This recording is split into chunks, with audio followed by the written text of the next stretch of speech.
Hi, and welcome to the Antisocial Handbook for the Social Sciences. Today we're going to talk about class. This is a tricky one, so excuse me if it takes a little while.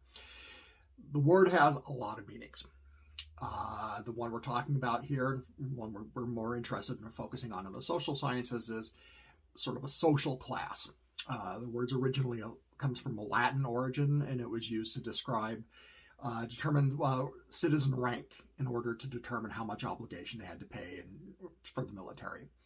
Um, it's a phenomenon that's studied across the social sciences, sociology, political science, anthropology. It's a broad category.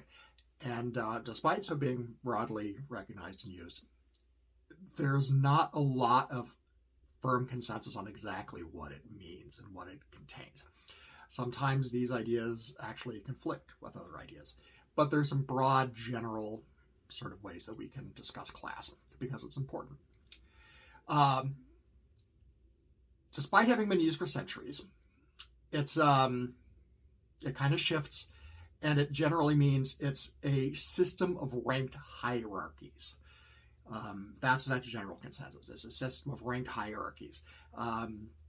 Primarily based on wealth and social influence.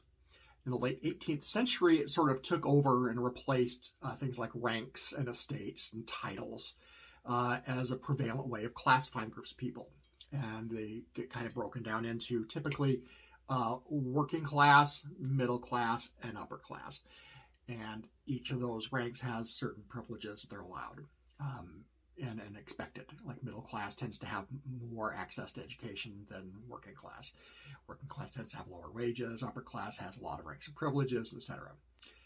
Now, this is why it's kind of important. If you were to look at a graph of percentage of people who fall across the classes, vast majority of them fall in the lower half of that spectrum. They fall into working class or lower sort of middle class. Whereas the number of people who are in the upper class, like billionaires, not very many of them. The reason this is important is because for a while we've been seeing what is known as a class war, where one class is sort of trying to steal privileges and sort of waging war against what the other group has. I won't tell you which side it is that started it, but I will tell you this. You're not on it, and they're winning. So maybe we need to get in the fight.